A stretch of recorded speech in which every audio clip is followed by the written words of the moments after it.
Todo mundo sabe, isso aí publicado em tudo quanto é lugar, que o dólar bateu hoje um novo recorde, está no nosso portal r7.com, na cara assim, das pessoas, a tarde inteira reclamando, falou disso tudo e foi por aí afora.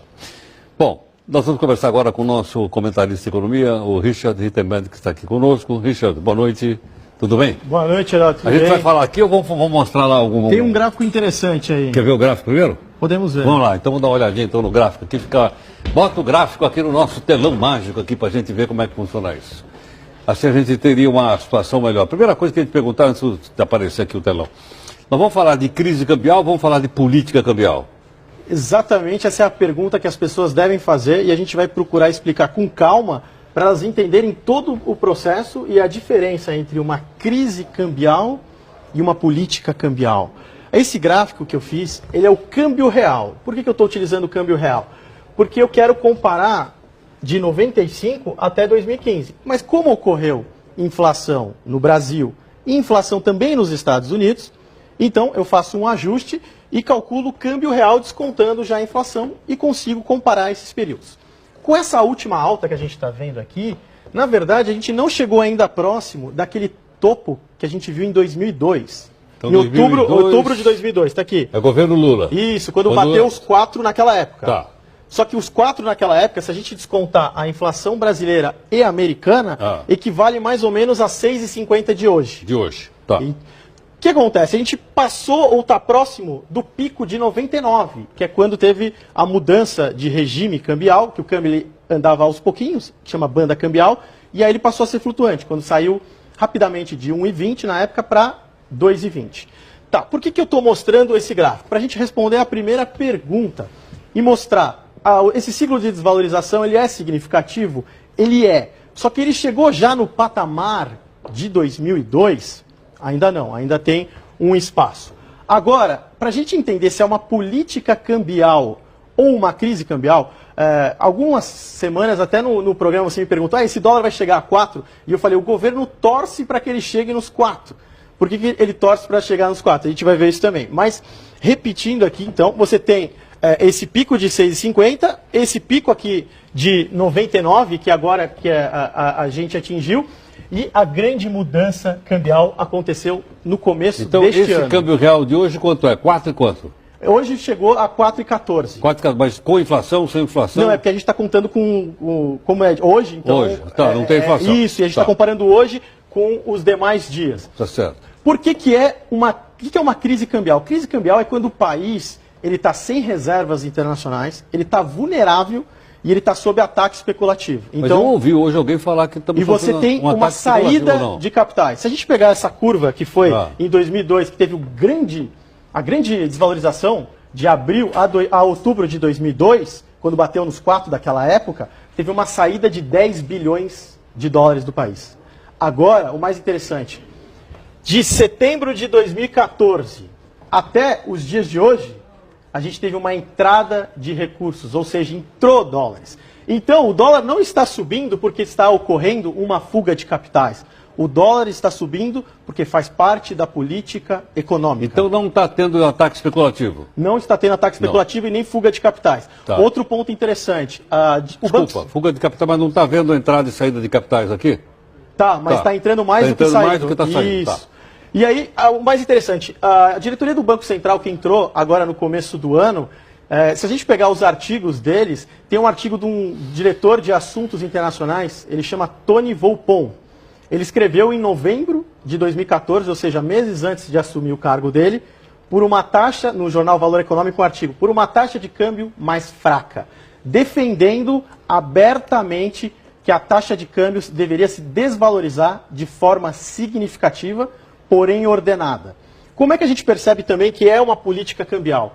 Todos os instrumentos que estão sendo utilizados no mercado de câmbio, que a gente vê assim uma notícia, está tendo uma intervenção do Banco Central, não são para impactar o preço, são para impactar o que eles chamam de diminuir a volatilidade. Volatilidade é ficar subindo e caindo muito rápido, um mercado muito agitado.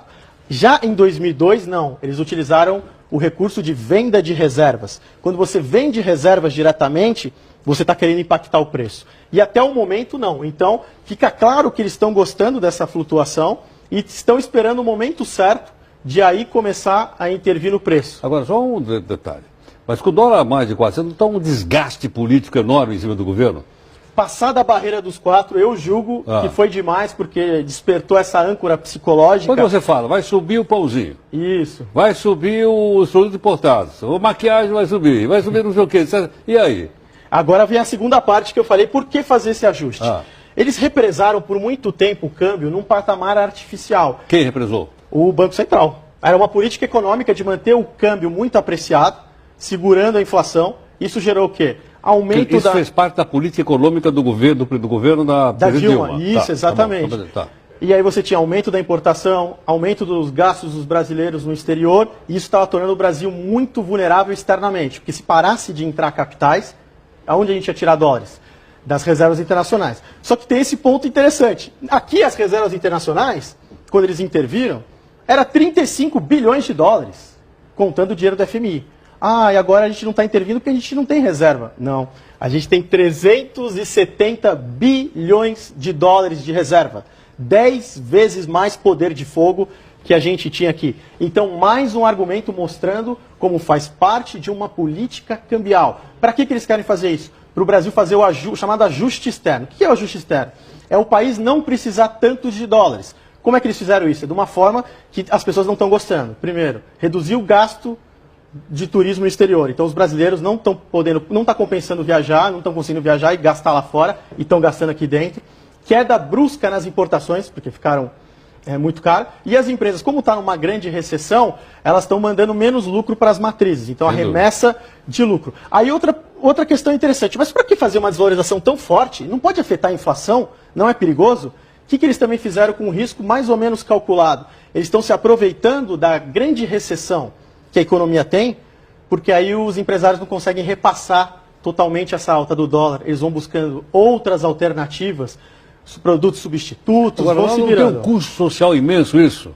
Tem um custo social. Que é uma quantidade gigantesca de pessoas desempregadas. O grande erro foi represar nesse período, mas assim, o ajuste externo, ele era inevitável. Dessa forma brusca tem uma vantagem, que é que a partir do ano que vem, isso já está resolvido. Agora, o ajuste das contas públicas, que depende do Congresso, aí você tem toda aquela novela, aquela enrolação. Agora, o ajuste externo, não. Se a gente for pegar, a única coisa que a equipe econômica concorda nas entrevistas, o Levi, da Fazenda, o Tombini, presidente do Banco Central, e o Barbosa, do Planejamento, é o câmbio. Você pega uma entrevista deles e fala, mas e a taxa de câmbio? O Tombini não é o mesmo do governo passado? É o mesmo do governo. Ele praticava uma política e agora mudou? Isso, aí ele colocou uma nova, membros de nova diretoria, mudou o rumo. Sob nova gerência. Sob nova gerência. Então, assim, as pessoas elas acabam se assustando e falam, mas o Banco Central não está fazendo nada. Isso aqui faz parte da política cambial deles, visando esse ajuste externo. Só que agora, como teve uma gritaria, porque passou dos 4, suspeito que eles vão ter que começar a se mexer e vender reserva. E vender reserva não é ruim, porque a gente tem 370 bilhões de dólares de reserva, uma quantia muito significativa. E quando a gente troca eles estão oferecendo esses instrumentos que é swap cambial, que é a dívida do governo prometendo pagar o rendimento em dólar. Não é melhor você vender reserva, diminuir a dívida, vai recolhendo essa dívida e vai vendendo reserva. Diminui a dívida bruta, vai sinalizando para o mercado, vai impactando, vai acalmando o preço, vai tranquilizando. Então, os instrumentos existem para fazer essa reversão, são bem simples, e aí agora a gente vai aguardar os próximos passos. Tá bom, vamos ver como é que o nosso Larissa, agora vamos à pergunta. O Valdir Júnior, de São Paulo, diz o seguinte: Richard, se o Brasil não tem perdido reservas, se o fluxo cambial é positivo, por que muitos não se deram conta que a subida na cotação do dólar é conveniente ao ajuste? É exatamente o que a gente explicou. É a mecânica do ajuste, não é uma crise cambial, é uma política cambial. Porque se você quer segurar o preço, você tem um instrumento para isso, vender reserva. Se você só usa instrumentos que você só quer conter a volatilidade e fica dando entrevista, o câmbio é flutuante, você não está muito preocupado. Então, claramente, é uma política cambial. Se a entrada de dólar é maior do que a saída de dólar, ele não devia estar mais barato. Mas aí a gente está falando de... Você não tem uma maior oferta no mercado de dólar? Mas aí que está, os preços eles se movem pelas expectativas. Então você tem os especuladores entrando, as pessoas que perceberam esse movimento da troca da diretoria, que também começaram a comprar dólares. Você tem vários gestores que eles perceberam essa mudança de rota. Então as expectativas e a especulação está fazendo ele ganhar essa velocidade maior. E quando passou dos 4, tocou nessa âncora psicológica. E aí, imagina, já vem subindo desde 2011. Só que as pessoas só foram perceber quando já era tarde demais, já estava alto demais. Tá bom. Bom, o que nós temos para mostrar para ele aqui, não? Que seria entre quinta-feira e quando? E da semana passada e hoje, o dólar acumula uma alta de 8% em relação ao real, né? E vamos ver como é que isso acaba afetando, então, o bolso das pessoas comuns. Vamos dar uma olhadinha. A elevação do dólar reflete na vida das pessoas comuns porque tende a aumentar a inflação e, com isso, diminui o poder de compra do consumidor. O impacto acaba sendo mais visível no preço das viagens internacionais e dos produtos importados, como azeites, vinhos, peixes, medicamentos e maquiagem, por exemplo. Mas, como o Brasil importa diversas matérias-primas, como trigo, gás e gasolina, e o pagamento dessas compras é feito em dólar, o bolso de todos nós é atingido na hora de comprar o pãozinho, o macarrão e de abastecer o carro. Mesmo alguns produtos que são produzidos aqui no Brasil acabam sendo afetados, pois seus preços estão atrelados à cotação do dólar. É o caso da soja, carne, café, açúcar e milho. Apesar destes produtos serem produzidos no país, quando o dólar está mais caro, o produtor ganha mais com a exportação. Desta forma, se eles forem destinados ao consumo interno, o produtor vai querer ser recompensado e receber mais por isso. Além disso, a maior parte dos fertilizantes usados na agricultura vem do exterior. Assim, o preço do tomate, por exemplo, vendido na feira, na quitanda e no supermercado, também poderá aumentar. Outros produtos encontrados nos supermercados que devem ter os preços elevados são os produtos de higiene e beleza, como desodorantes e cremes, uma vez que na composição deles há componentes químicos importados. Pô, esse aqui é o outro lado da história, né? Você tem o prós e contras, mas é muito pior você ter uma crise externa, você ficar vulnerável. Como a gente fez o ajuste externo, isso já está resolvido. Então, para o ano que vem, num cenário até de aumento da taxa de juros americana, o Brasil acabou com a vulnerabilidade externa. Então, isso foi resolvido. Então, tem esse lado bom. Só que tem esse outro custo. As viagens no exterior, o preço de alguns produtos. Economia é isso. Você não consegue agradar a todos e também não consegue prejudicar a todos. Então, são questões de escolhas. Mas, assim, a escolha que a equipe econômica fez foi dessa política cambial para fazer o ajuste externo o mais rápido possível. Agora falta o outro, que é o ajuste interno, que é das contas públicas. A gente continua a conversa daqui a pouquinho no nosso portal, tudo bem?